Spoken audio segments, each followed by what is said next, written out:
শুরু হলো সব খবর, কম সময়ে সব খবর একসাথে। আগামী 1 ঘন্টার মধ্যে সব ধরনের খবর জানিয়ে দেবার পাশাপাশি খবরটা যতখানি করে বলবো তাতে করে আজকের সব আপডেট একসাথে জেনে যেতে পারবেন। নিয়মিত এই আয়োজনে নুসরাত বৃষ্টির সবাইকে স্বাগত জানাচ্ছি।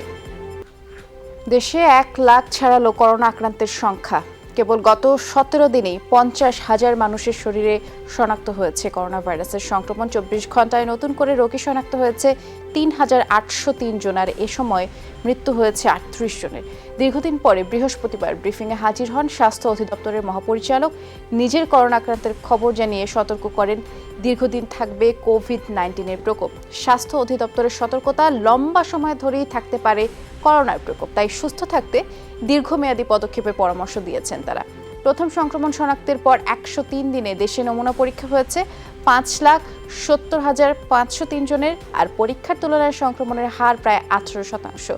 কানাডাকে টপকে শনাক্ত বিবেচনায় বিশ্বে বাংলাদেশের অবস্থান এখন 17তম। এ পর্যন্ত পরিসংখ্যানে দেখা যায় বাংলাদেশে 21 থেকে 40 বছর বয়সীদের মধ্যেই সংক্রমণের হার সবচেয়ে বেশি।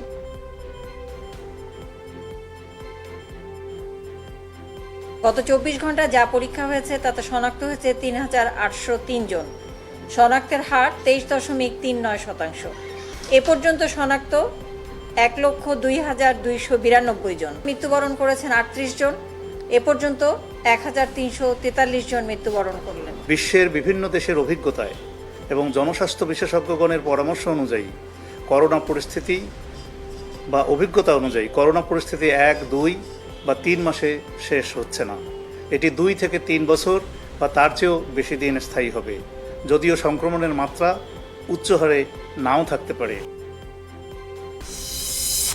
চট্টগ্রামে গেল 24 ঘন্টায় নতুন করে করোনা আক্রান্ত হয়েছে 178 জন, মারা গেছে আরও 4 জন। এ নিয়ে মৃতের সংখ্যা দাঁড়ালো 131-এ। সিভিল সার্জন অফিসের তথ্য মতে চট্টগ্রামের 6টি ল্যাবে গেল 24 ঘন্টায় 796টি নমুনা পরীক্ষায় 178 জনকে আক্রান্ত হিসেবে শনাক্ত করা হয়। এর মধ্যে মহানগর এলাকায় 103 জন, বাকি 14 উপজেলায় 75 জন। আর এ নিয়ে আক্রান্তের সংখ্যা দাঁড়ালো 5,716 জনে। সুস্থ হয়ে ফিরেছেন 52 জন।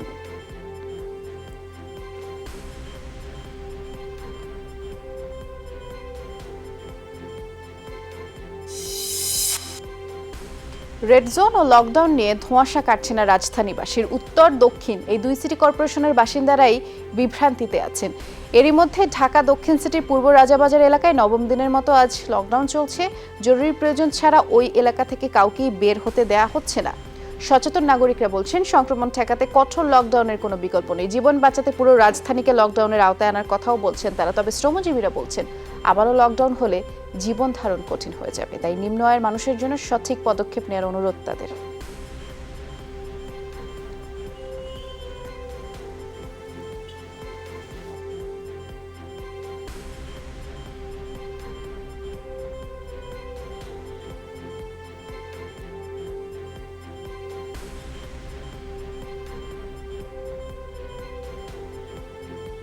ওই গেটগুলিতে হচ্ছে যে পুলিশ আছে, যাতে কেউ উপরে লাফ দিয়ে যাতে ওই গেটগুলিতে না ঢুকতে পারে। আমাদের কমিটমেন্টই আছে যদি একটা শুয়ের প্রয়োজন হয় সেটা আমরা সাপ্লাই করবো মানুষকে, তবু যেন তারা ঘরে থাকে, ঘর থেকে না বেরোয়। ডাক্তার, নার্স বা সরকারি আরও অন্যান্য যারা আছেন তাদেরকে আমরা অ্যালাউ করতেছি, আর অন্য যারা আছে তাদেরকে বিভিন্ন অজুহাত দেখালেও তাদেরকে অ্যালাউ করতেছি না। গত 2 মাসে যে লকডাউন হয়েছে আমরা কিছুই পাইছি না, ঠিক আছে, না খেয়েও কিন্তু রয়েছি। গরিব মানুষ সাধারণ মনে করেন ব্যবসা বাণিজ্য করে কোনো রকম চলে, মানে তাহলে আগে কি হইব, তারা কি কেমনে চলবো, কেমনে খাইব। দর্শক, এই মুহূর্তে দেখতে পাচ্ছি আমাদের সহকর্মী নাজমুল সাইদ যোগ দিয়েছেন। তিনি আছেন উত্তর সিটি কর্পোরেশনের মহাখালী এলাকায়। তার কাছ থেকে একটু বিস্তারিত জানবো। সাইদ, যেটি জানতে চাচ্ছি, রেড জোন চিহ্নিত মহাখালী সার্বিক পরিস্থিতি কেমন জানাবেন? কারণ যদিও আমরা জানি রেড জোন চিহ্নিত এলাকাগুলো যথাক্রমে লকডাউন করা হবে, যদিও এটি নিয়ে ধোঁয়াশা রয়েছে রাজধানীবাসীর মধ্যে। মহাখালীর কি অবস্থা দেখছেন? সেখানে আসলে লকডাউন করার মতো পরিস্থিতি আছে কিনা, কিংবা এ ধরনের কিছু পদক্ষেপ নিয়েছে কিনা প্রশাসন, একটু জানাবেন বিস্তারিত।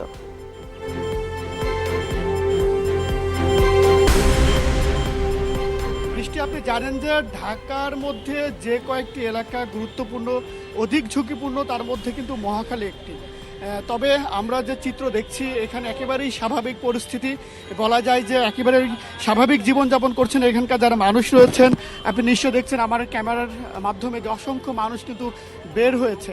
এটি যে একটি ঝুঁকিপূর্ণ এলাকা বা রেড জোন চিহ্নিত এলাকা, এরকম চিত্র কিন্তু আমরা দেখছি না। আপনি জানেন যে এখনও লকডাউনের বিষয়টি চূড়ান্ত হয়নি, সীমানা নির্ধারণের বিষয়গুলো নিয়ে ঝুলে আছে। সিটি কর্পোরেশনের পক্ষ থেকে বলা হচ্ছে যে সীমানা নির্ধারণ করা হলেই তারা লকডাউন করা হবে।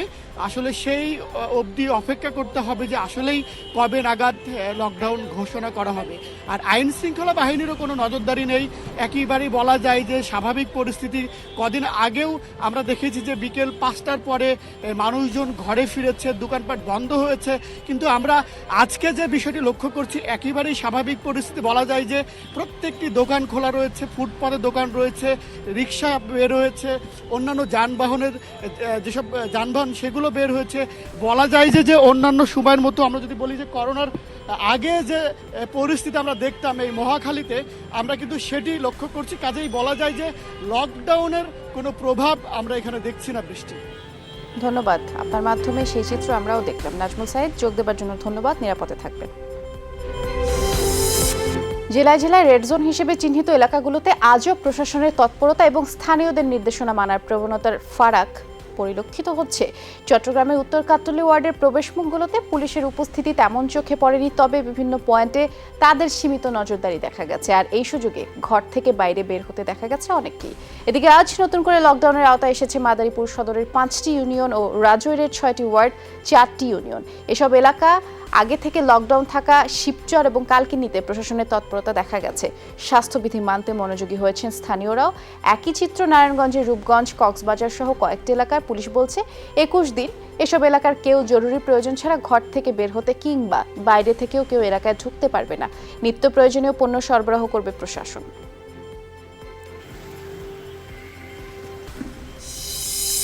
লকডাউনের দ্বিতীয় দিনে চিত্র অনেকটাই বদলেছে চট্টগ্রামের উত্তর কাট্টলী ওয়ার্ডের। প্রশাসনের নজরদারি বাড়ায় ঘর ছেড়ে বেরিয়ে আসা মানুষের সংখ্যা অনেকটাই কমেছে। এরই মধ্যে আইন ভেঙে বাইরে আসায় কয়েকজনকে জরিমানাও করেছে ভ্রাম্যমাণ আদালত। তবে টানা বৃষ্টিতে শক্তভাবে মাঠে নামতে পারছে না স্বেচ্ছাসেবক টিম ও আইন শৃঙ্খলা রক্ষা বাহিনীর সদস্যরা। দিনভর মাঠে ছিল জেলা প্রশাসনের ভ্রাম্যমাণ আদালতও। এরই মধ্যে আইন ভাঙায় জরিমানাও গুনেছেন কেউ কেউ। ঘাটতি পুষিয়ে লকডাউন শতভাগ সফল করার চেষ্টা চলছে বলে জানালেন স্থানীয় ওয়ার্ড কাউন্সিলর। দিনে তো বইটা এই কারণে আর ভালো লাগতেছে না, দূরে আসি দেখে যে সব বন্ধ। ওই শুধু বলে যে আর কি যে আপনারা বসে থাকেন, আমরা দিয়ে যাবো আপনাদেরকে, ফোন করলে কোনো খবর নাই। আমাদের তো করতে হবে না। এটা মোটামুটি আমি বলবো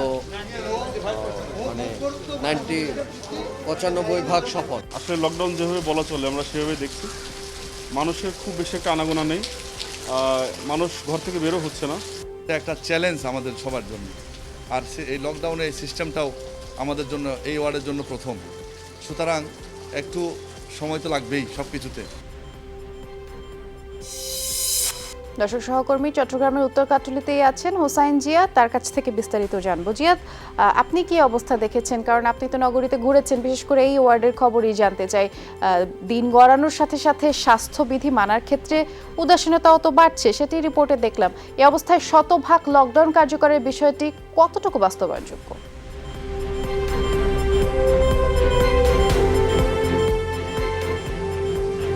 বৃষ্টি, শতভাগ লকডাউনের যে সিদ্ধান্ত সেটি আসলেই বাস্তবায়ন করা সম্ভব কিনা সেটি একটি বড় প্রশ্ন। কারণ মানুষ আসলে অনেকটা অসচেতন। কথা ছিল যে এই ধরনের রেড জোন এলাকায় শুধুমাত্র জরুরি প্রয়োজন, অর্থাৎ মেডিকেলের চিকিৎসা সেবা কারো দরকার হলে কিংবা ওষুধের প্রয়োজন হলে সেই সমস্ত কাজে তারা বের হবেন। কিন্তু বাস্তব পরিস্থিতি ভিন্ন। অনেকের সাথে কথা হচ্ছিল, তারা বলছিলেন যে তারা নিজেরাই আসলে চান যে রেড জোনে কঠোর লকডাউন হোক, কিন্তু নিজেরাই আসলে ঘর ছেড়ে বেরিয়ে আসছেন তারা।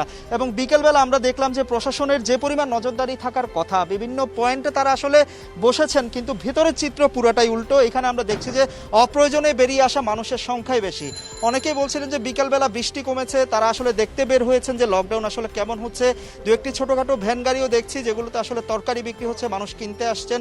অপ্রয়োজনে বেরিয়ে আসা এসব মানুষের সংখ্যাই বেশি, উৎসুক জনতার সংখ্যা বেশি। পাশাপাশি একটু বলে রাখি বৃষ্টি, যে এই এলাকার আশেপাশে বেশ কিছু গার্মেন্টস রয়েছে, পোশাক শিল্প কারখানা রয়েছে রপ্তানিমুখী। কথা ছিল সেই সব পোশাক কারখানায় যেসব শ্রমিক শ্রমিক কাজ করেন এই এলাকার, তারা এর মধ্যে সাধারণ ছুটির আওতায় পড়বেন। কিন্তু অসংখ্য গার্মেন্টস কর্মী আমরা দেখছি আসা যাওয়া করছে, জিজ্ঞেস করলেই তারা বলছে মালিক পক্ষ আসলে তাদের ছুটি দিচ্ছে না।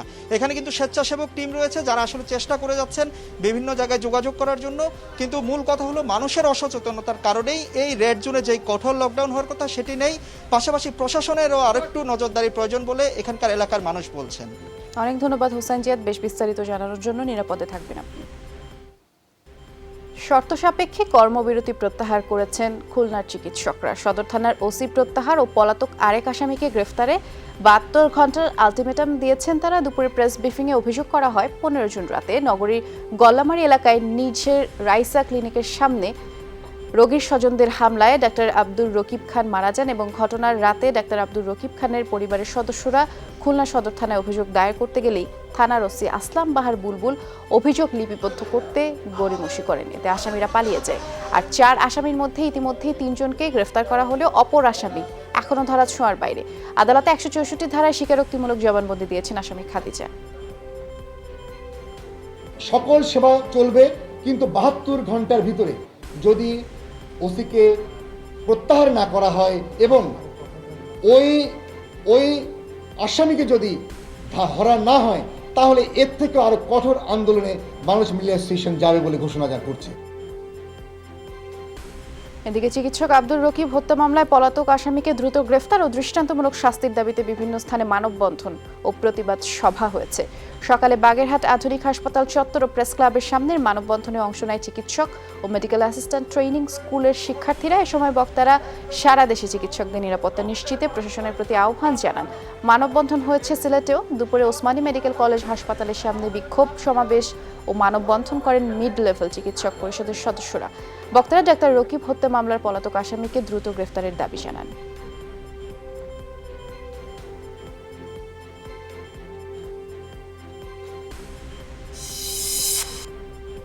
সতর্কতার সাথে করোনা দুর্যোগ মোকাবেলার আহ্বান জানিয়েছেন প্রধানমন্ত্রী শেখ হাসিনা। বলেছেন, শুধু বাংলাদেশ নয়, করোনা ভাইরাসের আঘাতে বিশ্বের সব দেশই স্থবির হয়ে পড়েছে। গণভবন থেকে ভিডিও কনফারেন্সের মাধ্যমে চট্টগ্রামে নৌবাহিনীর যুদ্ধ জাহাজ সংগ্রামের কমিশনিং অনুষ্ঠানে যোগ দিয়ে সব কথা বলেছেন প্রধানমন্ত্রী শেখ হাসিনা।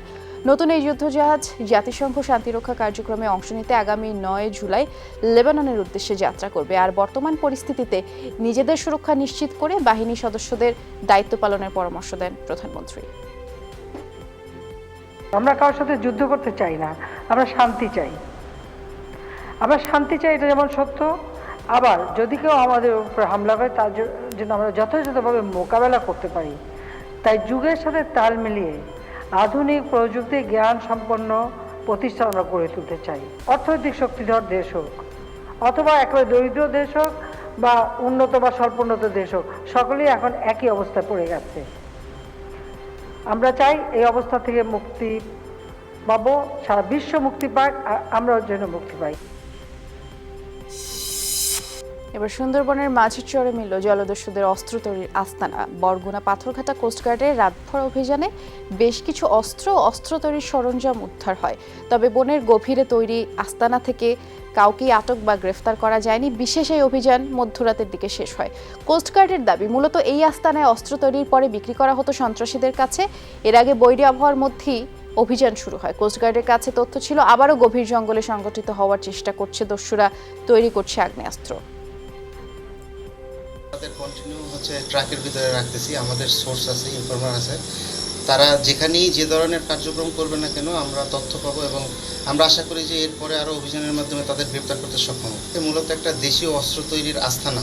তারা ওখান থেকে অস্ত্র তৈরি করে এবং বিভিন্ন লোকজন যারা দস্যু কাজে জড়িত তাদের কাছে এই অস্ত্রগুলো বিক্রি করে। বিশ্বজুড়ে 4,52,000 মানুষের প্রাণ কেড়ে নিল করোনা ভাইরাস। 24 ঘন্টায় আরও 5,264 জনের মৃত্যু হলো। শনাক্ত হয়েছে 1,41,000-এর মতো। মোট আক্রান্ত 84 লাখের বেশি। একদিনে 8 শতাধিক প্রাণহানিতে যুক্তরাষ্ট্রের মৃতের সংখ্যা 1,20,000 ছুঁই। বুধবারও 1200-র বেশি মানুষের মৃত্যু হয় ব্রাজিলে। প্রতিবেশী পেরু এদিন সংক্রমণের দিক থেকে ছাড়িয়ে গেছে ইতালিকে। দেশটিতে মোট আক্রান্ত 2.5 লাখ মানুষ, প্রাণহানি 7,000-এর বেশি। আরেক লাতিন দেশ চিলিতেও সংক্রমণ 2 লাখ ছাড়ালো, মৃত্যু 19,000 ছাড়িয়েছে মেক্সিকোয়। এদিকে ভারতে একদিনে রেকর্ড 13,000-এর বেশি মানুষ করোনা শনাক্ত। 63 লাখ নমুনা পরীক্ষায় পজিটিভ, 3,67,000-এর বেশি। বিশ্বের 8ম দেশ হিসেবে কোভিড-19-এর মৃতের সংখ্যা 12,000 ছাড়ালো। বুধবার প্রাণ গেছে 350 মানুষের। সবচেয়ে বড় হটস্পট মহারাষ্ট্রে ভাইরাসে আক্রান্ত 1,16,000-এর বেশি, মারা গেছেন প্রায় 5,000। প্রাণহানি এবং আক্রান্তের সংখ্যা ক্রমশ বাড়ছে দিল্লি, তামিলনাড়ু, গুজরাট সহ অন্যান্য রাজ্যে।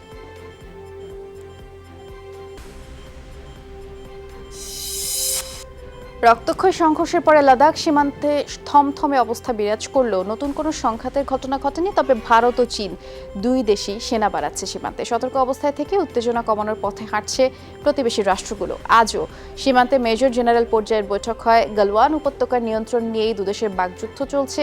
সীমান্তের বিতর্কিত অঞ্চলটিকে নিজেদের বলে দাবি চীনের, তবে তা প্রত্যাখ্যান করছে ভারত। 15 জুন রাতে গালওয়ান উপত্যকাতেই সংঘাতে ভারতের 20 সেনা নিহত হয়। আর সীমান্তে সেনা হত্যার বদলা নেয়ার দাবিতেই বিক্ষোভ চলছে ভারতের বিভিন্ন রাজ্যে।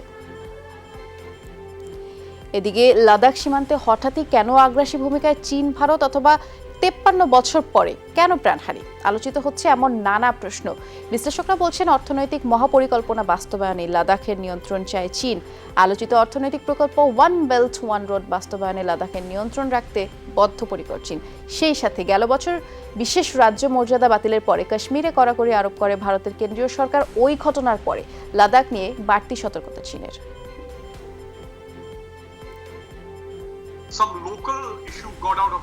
গালওয়ানে আগে কখনো দুপক্ষে এমন সংঘাত দেখা যায়নি। হঠাৎ করেই এই এলাকা নিয়ে চীন কেন আগ্রাসী হয়ে উঠল সেটা ভেবে দেখতে হবে। নিশ্চয়ই এই এলাকাকে ঘিরে তাদের বিশেষ কোনো পরিকল্পনা রয়েছে। তাই কোনোভাবেই গালওয়ানে ছাড় দিতে নারাজ চীন, আর এ কারণেই তারা আগ্রাসী হয়ে উঠেছে। কাশ্মীর ইস্যুতে ভারত যে অবস্থান নিয়েছে সেটা দেখেই লাদাখ নিয়ে সতর্ক চীন। কারণ ওয়ান বেল্ট ওয়ান রোড প্রকল্পের জন্য লাদাখের এই অংশটা গুরুত্বপূর্ণ। এলাকাটি চীনের জন্য খুবই সংবেদনশীল হয় কোনো ছাড় দিতে রাজি নয় বেইজিং। এই বার্তাই তারা দিতে চেয়েছে দিল্লিকে। জাতিসংঘ নিরাপত্তা পরিষদে 2 বছরের জন্য অস্থায়ী সদস্য নির্বাচিত হলো ভারত। বুধবার আয়ারল্যান্ড, নরওয়ে, মেক্সিকো অস্থায়ী সদস্য নির্বাচিত হয়। সাধারণ পরিষদের 193টি সদস্য দেশের মধ্যে 184টি দেশই ভোট দিয়েছে ভারতের পক্ষে, যার ফলে 2021-22 মেয়াদে নিরাপত্তা পরিষদে এশীয় প্রশান্ত মহাসাগরীয় অঞ্চলের প্রতিনিধিত্ব করবে দেশটি। 1 জানুয়ারি থেকে শুরু হবে মেয়াদ। আর গেল বছর জুনে চীন, পাকিস্তান সহ 55 সদস্যের এশিয়া প্রশান্ত মহাসাগরীয় গ্রুপ সর্বসম্মতভাবে নয়াদিল্লিকে মনোনয়ন দেয়। আর এর আগে 7 বার এই পদে নির্বাচিত হয় ভারত।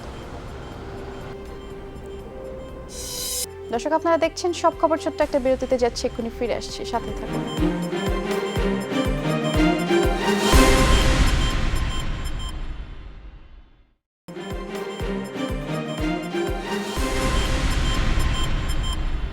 আবার আমন্ত্রণ, আপনারা দেখছেন সব খবর। অক্সিজেন সংকট সহ নানা অব্যবস্থাপনায় দুর্ভোগে ঢাকা মেডিকেলের করোনা ইউনিটের রোগীরা। দালালদের উৎপাত, অপরিচ্ছন্ন আর ময়লা আবর্জনায় বিরক্তিকর এক পরিবেশের শিকার তারা। আর সেই সাথে চরম জনবল সংকট তো রয়েছে। করোনা ইউনিট চালুর পরে ঢাকা মেডিকেলে প্রতিদিন গড়ে মৃত্যু হচ্ছে 20 থেকে 300 জনের। গেল 1 মাসে উপসর্গ নিয়ে ভর্তি হয়েছে প্রায় 2500। এর মধ্যে করোনায় মারা গেছেন 150 জনের বেশি। তবে উপসর্গ নিয়ে মারা যাওয়াদের সঠিক কোনো তথ্য পাওয়া যায়নি। আইসিইউ ফ্যাসিলিটিসটা চেয়েছিলাম, তো পর্যাপ্ত পরিমাণ আইসিইউ না থাকাতে আমরা হয়তো পাই নাই। দালালরা এসে শুধু টাকা নেওয়ার ফন্দি করে, টাকার বেলা আসি দালালরা টাকা নেয়। আমার মামানিকে দেখাইছিলাম, পরে ওনার অবস্থা দেখে আমার মামা একটু ভয় পাইছিল। তখন উনি জীবিত ছিল। তার কিছুক্ষণ পরেই আমি আবার মামার ফাইল নিয়ে ডক্টরের সাথে দেখা করতে আসছিলাম। এর ফাঁকে আবার সাইন করায় উপরে যাইতে যেতে দেখি যে উনি মারা গেছেন। একজনের ডায়াবেটিস ছিল, কোনো জায়গায় নেই বাড়তে অনেক বেড়ে আমার এখানে ডায়াবেটিক এনকেফালোপ্যাথি নিয়ে আসছে। আমরা হয়তো তাকে ম্যানেজ করতেই স্কোপ পাওয়া গেল না। এরকম হার্ট অ্যাটাক নিয়ে আসছে, ম্যাসিভ হার্ট অ্যাটাক হয়তো মরে গেল। যারা কোভিড না, সো তাদের যে মৃত্যুটা সেটা এখানে অ্যাড হচ্ছে। আরেকটা জিনিস হচ্ছে যে আমাদের ঢাকা মেডিকেলে তো গড়ে ধরেন 25 বলবো না, 30 থেকে 40 জন আমাদের মৃত্যু। টেস্ট কিট সংকটের কারণে পরবর্তী নির্দেশ না দেওয়া পর্যন্ত ময়মনসিংহে করোনা ভাইরাসের নমুনা পরীক্ষা বন্ধ রাখার ঘোষণা দেওয়া হয়েছে। বিষয়টি নিশ্চিত করে সিভিল সার্জন জানিয়েছেন, টেস্ট কিট না থাকায় এই সিদ্ধান্ত নেওয়া হয়েছে। তবে 2-1 দিনের মধ্যে সমস্যার সমাধান হবে বলেও আশা করছেন তিনি। ময়মনসিংহ মেডিকেল কলেজের ল্যাবে 3টি মেশিনে প্রতিদিন সর্বোচ্চ 8 ধাপে 752টি নমুনা পরীক্ষা সম্ভব হতো। আর এখন পর্যন্ত ল্যাবটিতে 24,000-এর বেশি নমুনা পরীক্ষা হচ্ছে, শনাক্ত হয়েছে 2,202 জন রোগী। করোনার প্রকোপ বৃদ্ধির সাথে সাথে চট্টগ্রামে পাড়ায় পাড়ায় গড়ে উঠছে মিনি হাসপাতাল। এগুলো মূলত ছোট পরিসরের এবং ব্যক্তি উদ্যোগে পরিচালিত। স্বেচ্ছাশ্রমের ভিত্তিতেই কাজ করছেন কিছু তরুণ। গড়ে উঠছে অস্থায়ী আইসোলেশন সেন্টারও। সরকারি বেসরকারি হাসপাতালে চিকিৎসা না পাওয়া লোকজন সেবা নিচ্ছেন এসব জায়গায়। করোনার চিকিৎসা সংকট নিরসনে ইতিমধ্যেই চট্টগ্রামে চালু হয়েছে 2টি আইসোলেশন সেন্টার, যার একটি সিটি কর্পোরেশনের তত্ত্বাবধানে, অন্যটি গড়ে উঠেছে ব্যক্তি উদ্যোগে। আমি চিন্তা করছি যে না, আমি ফ্রি প্রাথমিক চিকিৎসা সেবাটা এবং আমি অক্সিজেন সাপোর্টটা যদি দিই, অন্তত আমার এলাকার মানুষগুলা বিপদ আপদ থেকে উদ্ধার হবে। আনার পরে অক্সিজেন দিচ্ছি, আল্লাহ রহমতে ভালো হয়েছে আমার সামনে। তারপর দিনের 1টা বাজে নিয়ে গেছি বাসায়। বিভিন্ন এলাকায় যদি এরকম উদ্যোগ যদি নেওয়া হয়, আসলে আমার মনে হয় কোনো অন্ততপক্ষে কোনো মানুষ মানে চিকিৎসার অভাবে মারা যাবে না। মানুষের ভোগান্তি লাঘব করা, এটাই আমাদের উদ্দেশ্য। এর মধ্যে আমাদের অনেক অনুদান এসে জমা হয়েছে। কেউ ক্যাশ টাকা দিচ্ছে, কেউ অক্সিজেন সিলিন্ডার দিচ্ছে, কেউ ফ্রিজ দিচ্ছে, কেউ টিভি দিচ্ছে। করোনা মোকাবেলায় দেশের সবগুলো সম্মিলিত সামরিক হাসপাতালের সক্ষমতা আগের চেয়ে বৃদ্ধি করা হয়েছে বলে জানিয়েছেন সেনাপ্রধান জেনারেল আজিজ আহমেদ। সকালে বাংলাদেশ মিলিটারি একাডেমির প্যারেড গ্রাউন্ডে 78তম দীর্ঘমেয়াদী কোর্স এবং 53 স্পেশাল কোর্সের রাষ্ট্রপতি কুচকাওয়াজের শেষে একথা বলেছেন তিনি। করোনা সংকট মোকাবেলায় সরকার সেনাবাহিনীকে যে দায়িত্ব দিবে তা পেশাদারিত্বের সাথে পালন করার কথাও জানিয়েছেন সেনাপ্রধান। এর আগে বিএমএ প্যারেড গ্রাউন্ডে নবীন ক্যাডেটদের কুচকাওয়াজ পরিদর্শন ও অভিবাদন গ্রহণ করেন সেনাপ্রধান। এবারে 255 জন অফিসার কমিশন লাভ করেন। আমাদের সিএমএইচ গুলাকে আমরা পর্যাপ্ত এই করোনা পেশেন্টদের মোকাবেলা করার জন্য যা যা মেশিন প্রয়োজন আমরা অনেক মেশিন বিদেশ থেকে আনিয়েছি। কারণ আমাদের শুরুতে আমাদের আইসিইউতে ভেন্টিলেটর যেরকম ছিল এবং অন্যান্য অক্সিজেন সাপোর্ট দেওয়ার জন্য যতটুকু সুযোগ সুবিধা ছিল আমরা সেই সুযোগ সুবিধা অনেকাংশে বৃদ্ধি করেছি। সালমা আদিল ফাউন্ডেশন ও চট্টগ্রাম বাংলাদেশ মেডিকেল অ্যাসোসিয়েশনের যৌথ উদ্যোগে কোভিড-19 উপসর্গধারী চিকিৎসকদের স্যাম্পল সংগ্রহে ক্যাম্প স্থাপন করা হয়েছে। সকালে চট্টগ্রাম মেডিকেল কলেজ হাসপাতালের শাহ আলম বীর উত্তম মিলনায়তনে এই কার্যক্রমের উদ্বোধন করা হয়। অনুষ্ঠানে জানানো হয় প্রতিদিন সকাল 9টা থেকে দুপুর 1টা পর্যন্ত চিকিৎসকদের স্যাম্পল গ্রহণ করা হবে। ঢাকাতেও বিনামূল্যে নমুনা গ্রহণের ব্যবস্থা করেছে সালমা আদিল ফাউন্ডেশন। লকডাউনের কারণে আটকা পড়া শতাধিক ভারতীয় নাগরিক আজ ব্রাহ্মণবাড়িয়ার আখাউড়া স্থলবন্দর দিয়ে নিজ দেশে ফিরেছেন। দুপুরে প্রচণ্ড বৃষ্টির মধ্যে তারা দেশে ফেরেন। আখাউড়া স্থলবন্দরের ইমিগ্রেশন কর্মকর্তা আব্দুল হামিদ জানিয়েছেন, দ্বিতীয় দফায় আজ নিবন্ধিত 115 জন ভারতে গেছেন। কাল এ পথে আরও 154 জনের যাওয়ার কথা রয়েছে। 28 মে প্রথম দফায় ফেরত যান 106 জন ভারতীয়। সড়কে চাঁদাবাজি এবং যাত্রী ভোগান্তি কমাতে গাইবান্ধায় হাইওয়ে পুলিশের তৎপরতা প্রশংসিত হচ্ছে বিভিন্ন মহলে। স্থানীয়রা বলছেন, করোনা মহামারীকালে গুরুত্বপূর্ণ পয়েন্টে সংস্থার সদস্যদের নজরদারিতে স্বাস্থ্যবিধি মানার প্রবণতাও বেড়েছে। পুলিশ বলছে, সড়কে বিশৃঙ্খলা সৃষ্টিকারী কাউকেই ছাড় দেওয়া হচ্ছে না। গাইবান্ধায় হাইওয়ে পুলিশের অধীনে আছে 32 কিলোমিটার সড়ক পথ। যাত্রী নিরাপত্তায় এই অংশে পালা করে কাজ করছে অর্ধশতাধিক পুলিশ। যাত্রী তোলার সময় আমরা গাড়ি যাত্রীকে বললে মাস্ক ব্যবহার করেন এবং আমাদের স্প্রে মারি। কোনো চাঁদাবাজি নাই, গাড়ি চালায় খুব শান্তি পাচ্ছি। রাস্তায় কোনো বিড়ম্বনা নাই, আমরা সচেতনতা মেনে চলতেছি। আমাদের দুটো টিম রয়েছে। এছাড়া আমরা গোয়েন্দা নজরদারি করার জন্য সিভিল টিম রেখেছি, যাতে মহাসড়কে তারা চাঁদাবাজি করে কিনা সেই বিষয়টাকে জনগণভাবে দেখার জন্য। কেউ রাস্তায় চাঁদাবাজি করবে না, সেই ব্যাপারে আমরা জিরো টলারেন্সে আছি। ইভেন আমাদের পুলিশ সদস্য কেউ যদি এর ভিতরে জড়িত থাকে, আইনের আওতায় নিয়ে এসে কঠোর থেকে কঠোরতম ব্যবস্থা গ্রহণ করবে। গত 11 বছর ধরে বিএনপি কোনো বাজেটের প্রশংসা করতে পারেনি, কিন্তু সকল বাজেট সঠিকভাবে বাস্তবায়িত হয়েছে বলে জানিয়েছেন তথ্যমন্ত্রী ডক্টর হাসান মাহমুদ। সচিবালয়ে সাংবাদিকদের সাথে আলাপকালে তথ্যমন্ত্রী বলেছেন, বাজেট সঠিকভাবে বাস্তবায়িত হয়েছে বলে জিডিপির আকার 3 গুণ বেড়েছে। মন্ত্রী বলেন, করোনায় চাকরিচ্যুত সাংবাদিকদের কল্যাণ ট্রাস্ট থেকে 10,000 টাকা করে আর্থিক সহায়তা দেওয়া হবে। তিনি বলেছেন, দীর্ঘদিন বেতন পাচ্ছেন না এমন সাংবাদিকরাও এই সহায়তা পাবেন। সাংবাদিকদের সুরক্ষা নিশ্চিতে সরকার কাজ করে যাচ্ছে বলেও জানিয়েছেন তিনি।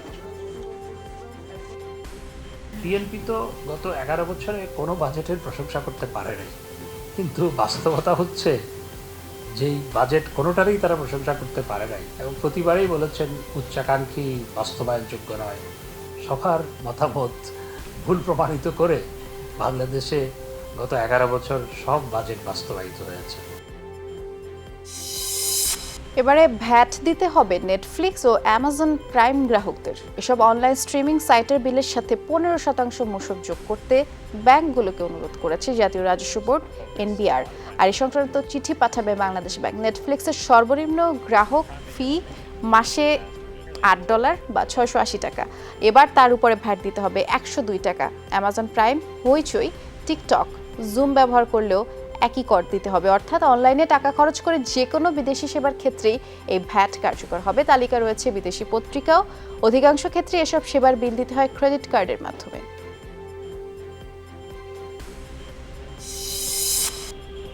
করোনা ভাইরাস পরিস্থিতিতে ব্যাংকগুলোকে সিএসআর ব্যয়ের 60% স্বাস্থ্য খাতে ব্যয় করতে হবে। বুধবারে বিষয়ে একটি প্রজ্ঞাপন জারি করেছে কেন্দ্রীয় ব্যাংকের সাস্টেইনেবল ফিনান্স ডিপার্টমেন্ট। এতে বলা হয়েছে কর্পোরেট সামাজিক দায়বদ্ধতা কর্মসূচির ব্যয় বন্টনে স্বাস্থ্য খাতে 60%, শিক্ষা খাতে 30%, জলবায়ু ঝুঁকি তহবিল খাতে 10% ব্যয় করার নির্দেশনা রয়েছে। বর্তমান প্রেক্ষাপট বিবেচনায় কোভিড-19 মোকাবিলায় স্বাস্থ্য খাতে নির্ধারিত 60% ব্যয়ের পরিমাণ এবং যথার্থতা নিশ্চিত করতে হবে। বেতন ভাতা কমানোর খবরে অসন্তুষ্ট ব্যাংকাররা বেশিরভাগই হতাশ। বলছেন এই সিদ্ধান্ত কার্যকর হলে ভালো কাজে উৎসাহ হারাবেন কর্মীরা। অথচ ব্যাংকের পরিচালকদের সুযোগ সুবিধা বহাল রাখা হয়েছে। সাবেক গভর্নরও এভাবে বেতন কমানোকে যৌক্তিক মনে করেন না। খরচ কমানোর অন্যান্য খাত যাচাইয়ের পরামর্শ তার। বিশ্লেষকরা বলছেন খরচ কমাতে বেতন ছাড়াও ব্যাংক অন্য ক্ষেত্রের বাড়তি ব্যয় কমাতে হবে আগে। আর এক্ষেত্রে কর্মীদের আগে পরিচালকদের সুযোগ সুবিধা কমানোর পরামর্শ তাদের। এখন যদি এখান থেকে সাডেনলি 15% কমানো হয় তাহলে এটা অবশ্যই ফ্যামিলির উপর ইমপ্যাক্ট করবে। প্রথম থেকে যেভাবে আমরা সার্ভিস দিয়ে যাচ্ছি সেই 66 দিন ব্যাংক একদিনও বন্ধ ছিল না। সেই ক্ষেত্রে বাড়তি কিছু না পাই, যেটুকু বেতন পেতাম সেটুকু কেটে ফেলবে, মানে 15% কমিয়ে দেবে, এটুকু আসলে আমাদের জন্য হতাশাজনক। একমাত্র নিজস্ব বিবেচনা যে সে কি স্যালারিটা কমাবে কি কমাবে না, কারণ এখানে অনেকগুলি জিনিস জড়িত। মানবিক দিক যেমন আছে সেটা যেমন জড়িত আছে, তার সাথে জড়িত হচ্ছে যে এটি একটি সার্ভিস ইন্ডাস্ট্রি। এই সার্ভিস ইন্ডাস্ট্রি কিন্তু সার্ভিস দেয় মানুষের দিয়ে। ব্যাংকারদের বেতন ভাতা দিয়ে কমানো ঠিক হবে না। যদি খরচ কমাতেই হয়, পরিচালক বৃন্দের মিটিং অ্যালাউন্স আপনার একেবারে বন্ধ থাকতে পারে, গাড়ি ব্যবহার করা, এগুলি সব কমিয়ে দিতে পারেন। আর সবচেয়ে বড় কথা, পরিচালকদের বিরুদ্ধে তো কৃচ্ছতা আসতে হবে। দুর্নীতি মামলায় রাশেদুল হক চিশতি এবং সাবেক জেলার সোহেল রানার জামিনের বিরুদ্ধে চেম্বার আদালতে লিভ টু আপিল করেছে দুদক। টাঙ্গাইলের 9 কোটি টাকা মানি লন্ডারিং মামলায় ফার্মার্স ব্যাংক সিকিউরিটিজের সাবেক পরিচালক রাশেদুল হক চিশতি হাইকোর্ট থেকে জামিন পেয়েছিলেন গত মঙ্গলবার। একই দিনে অর্থ পাচার মামলায় চট্টগ্রামের সাবেক জেলার সোহেল রানা বিশ্বাসকেও জামিন দেয় হাইকোর্ট। এই দুই জামিনের বিরুদ্ধে লিভ টু আপিল দায়ের করেছে দুদক চেম্বার আদালতে। আগামী মঙ্গলবার এটির শুনানির সম্ভাবনা রয়েছে। দুটো অর্ডারই চ্যালেঞ্জ করছি বিফোর দ্য অনারেবল চেম্বার জাজ ভার্চুয়াল কোর্টে। আইনি মোকাবেলা দুদক চালিয়ে যাবে সর্বশেষ আদালত পর্যন্ত। তারপরে আদালত যে রায় দেবে সেটা আমাদের জন্য শিরোধার্য। কোভিড-19 চিকিৎসায় আবারও হাইড্রোক্সিক্লোরোকুইনের গবেষণা স্থগিত করল বিশ্ব স্বাস্থ্য সংস্থা। বুধবার এই বিবৃতি দেয় WHO। ওষুধটি ম্যালেরিয়া চিকিৎসায় ব্যবহৃত হয়। স্বাস্থ্য কর্মকর্তাদের সতর্কবার্তা উপেক্ষা করে মার্কিন প্রেসিডেন্ট বারবারই এই ওষুধটি প্রচারণা চালান। সম্প্রতি মেডিকেল জার্নাল দ্য ল্যান্সেট জানিয়েছে করোনা চিকিৎসায় হাইড্রোক্সিক্লোরোকুইন ব্যবহার করলে উল্টো রোগীর মৃত্যু ঝুঁকি বাড়ে।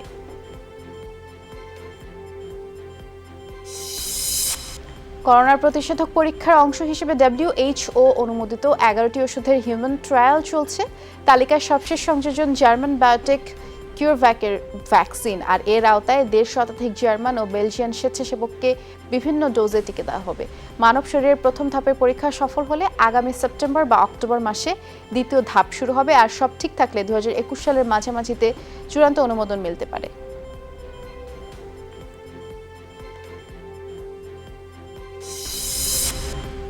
নতুন করে করোনা সংক্রমণ বাড়লেও আর লকডাউনে যাবে না যুক্তরাষ্ট্র। বুধবার প্রেসিডেন্ট ডোনাল্ড ট্রাম্প বলেছেন অর্থনৈতিক কার্যক্রম আর বন্ধ রাখার সুযোগ নেই। কিছু এলাকায় হঠাৎ করে সংক্রমণ বেড়ে যাচ্ছে, কিন্তু আমার মনে হয় দ্রুতই এটা নিয়ন্ত্রণ করতে পারবো আমরা। দেশের সবকিছু আর বন্ধ করার সুযোগ নেই।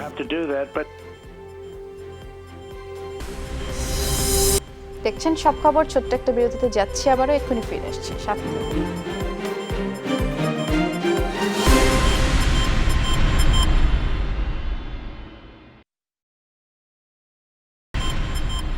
বিরতির পরে আবারও আমন্ত্রণ, আপনারা দেখছেন সব খবর। উত্তর বঙ্গোপসাগর ও তৎসংলগ্ন এলাকায় গভীর সঞ্চালনশীল মেঘমালা তৈরি হচ্ছে বলে জানিয়েছে আবহাওয়া অফিস। এর প্রভাবে উপকূলীয় এলাকা ও বন্দরসমূহের উপর দিয়ে ঝোড়ো হাওয়া বয়ে যেতে পারে। গভীর সঞ্চালনশীল মেঘমালা তৈরি হওয়ায় চট্টগ্রাম, কক্সবাজার, মোংলা, পায়রা সমুদ্র বন্দরকে ৩ নম্বর স্থানীয় সতর্ক সংকেত দেখাতে বলা হয়েছে। একই সাথে উত্তর বঙ্গোপসাগরে অবস্থানরত মাছ ধরার নৌকা ও ট্রলার সমূহকে পরবর্তী নির্দেশ না দেওয়া পর্যন্ত উপকূলের কাছাকাছি থাকতে বলা হয়েছে। এই মুহূর্তে নৌযান সমূহকে গভীর সাগরে বিচরণ না করতেও নির্দেশনা দেওয়া হয়েছে। মৌসুমী বায়ুর প্রভাবে ৩ দিন ধরে কক্সবাজারে মাঝারি ও ভারী বৃষ্টি হচ্ছে। এরই মধ্যে শহরের বিভিন্ন এলাকায় জলাবদ্ধতাও দেখা দিয়েছে। তলিয়ে গেছে রাস্তাঘাট ও ফসলের জমি। আবহাওয়া অফিস জানিয়েছে সাগর উত্তাল রয়েছে। মাতামুহুরী, বাকখালী, রেজু নদীর পানি বাড়তে শুরু করেছে। অব্যাহত বৃষ্টির কারণে পাহাড় ধসের আশঙ্কাও করা হচ্ছে। চকরিয়া পৌর এলাকা সহ উপজেলার বিভিন্ন ইউনিয়নের নিম্নাঞ্চল প্লাবিত হয়ে শত শত লোক পানিবন্দী হয়ে পড়েছে। খুটাখালীর মুহুরীছড়া খালের বাঁধ এবং ডুলা হাজারা পাগলির বিলের বেড়ি বাঁধ ভেঙে কয়েকটি গ্রাম প্লাবিত হয়েছে। রাম ও মহেশখালীতে জলাবদ্ধতায় যোগাযোগ ব্যাহত হচ্ছে। চট্টগ্রামের ঐতিহ্যবাহী আল জামিয়াতুল আরবিয়া নসরুল ইসলাম নাজিরহাট বড় মাদ্রাসার চলমান সংকট নিরসনের দাবিতে সংবাদ সম্মেলন করেছে স্থানীয় এলাকাবাসী। দুপুরে চট্টগ্রাম প্রেস ক্লাবের বৃহত্তর ফটিকছড়িবাসী ব্যানারে আয়োজিত সংবাদ সম্মেলন অনুষ্ঠিত হয়। সংবাদ সম্মেলনে অভিযোগ করা হয়, মাদ্রাসার মোহতামিম শাহ মোহাম্মদ ইদ্রিস মারা গেলে এই প্রতিষ্ঠানটির বিতর্কিত শিক্ষক মোহাম্মদ সলিমুল্লাহ নিজেকে বর্তমান মোহতামিম দাবি করেন, অথচ মোহতামিম নিয়োগ হওয়ার কথা শুরা বোর্ডের সিদ্ধান্ত অনুযায়ী। সলিমুল্লাহ এসব নিয়মের তোয়াক্কা না করে নিজেকে মোহতামিম দাবি করা এলাকাবাসীর মধ্যে ক্ষোভ সৃষ্টি হয়েছে বলে অভিযোগ করা হয় এবং নিয়ম মেনে যোগ্য ব্যক্তিকে এই মাদ্রাসার মোহতামিম নিয়োগের দাবিও জানিয়েছেন বক্তারা। রাজশাহীতে দিনে দুপুরে ৩৩ লাখ টাকা ছিনতাইয়ের অভিযোগ উঠেছে। দুপুরে নগরীর অলকার মোড়ে এই ঘটনা ঘটে। পুলিশ জানিয়েছে, ভিভো মোবাইলের রানীনগরের শোরুম থেকে 2টি ব্যাগে ৩৭ লাখ টাকা নিয়ে একটি বেসরকারি ব্যাংকে জমা দিতে যাচ্ছেন ওই প্রতিষ্ঠানের 2 কর্মী। আর এ সময় মোটরসাইকেলে এসে একটি ব্যাগ ছিনিয়ে নেয় দুর্বৃত্তরা। এতে প্রায় ৩৩ লাখ টাকা খোয়া যায়। এ ঘটনায় এখনো কেউ আটক হয়নি, তবে ওই 2 কর্মীকে থানা হেফাজতে জিজ্ঞাসাবাদ করা হচ্ছে।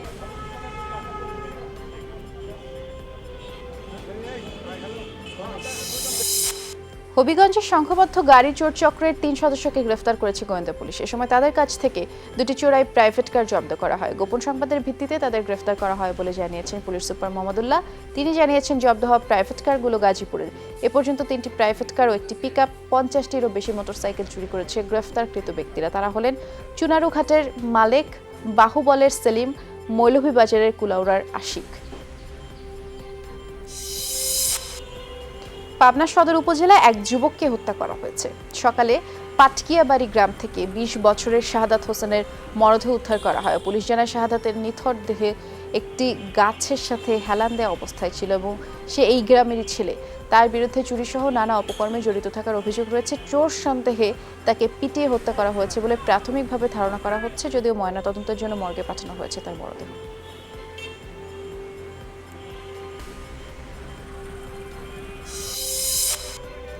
প্রস্তাবিত বাজেটে দেশীয় ব্র্যান্ডের তামাকজাত পণ্যের উপরে কর বাড়ানোর প্রতিবাদে মানববন্ধন হয়েছে লালমনিরহাটে।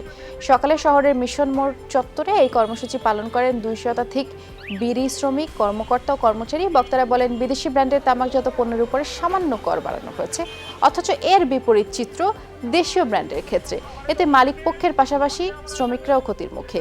এ অবস্থায় তামাক শিল্প বাঁচাতে শতভাগ দেশীয় মালিকানাধীন কোম্পানিগুলোর জন্য বাড়তি সুবিধার দাবি জানিয়েছেন বক্তারা।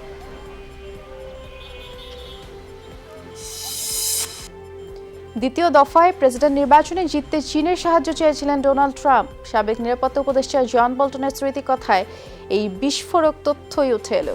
উইঘুর মুসলিমদের কনসেন্ট্রেশন ক্যাম্পে সমর্থকদের আশ্বাসও দেন মার্কিন প্রেসিডেন্ট। 577 পৃষ্ঠার the room where it happened White House memoir এই বইয়ে উঠে এসেছে হোয়াইট হাউসে দায়িত্ব পালনের সময় বিভিন্ন ঘটনার প্রবাহ এবং বোল্টনের অভিজ্ঞতার কথা। যুক্তরাষ্ট্রের আটলান্টায় কৃষ্ণাঙ্গ নাগরিক রেইশার্ড ব্রুকস হত্যাকাণ্ডে অভিযুক্ত হলেন ক্ষমতাচ্যুত পুলিশ কর্মকর্তা। বুধবার ফুলটন কাউন্টি ডিস্ট্রিক্ট আদালত জারি করে গ্রেফতারি পরোয়ানা। পুলিশ কর্মকর্তা গ্যারেট রোলফের বিরুদ্ধে 11টি অভিযোগ আনা হয়, আর সেসব প্রমাণিত হলে সর্বোচ্চ শাস্তি ফাঁসি হতে পারে। গেল মাস থেকে কৃষ্ণাঙ্গ নাগরিক হত্যায় গোটা যুক্তরাষ্ট্র বর্ণবাদ বিরোধী আন্দোলনে উত্তাল। এরই মাঝে বিক্ষোভকে উস্কে দেয় ব্রুকসকে বিনা অপরাধে গুলির ঘটনা।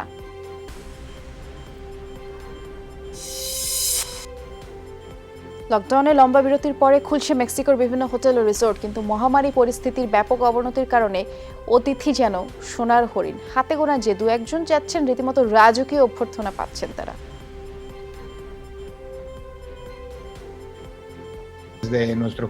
মূলত মার্চ মাসের জন্য হোটেল বুকিং দিয়েছিলেন এই পর্যটক।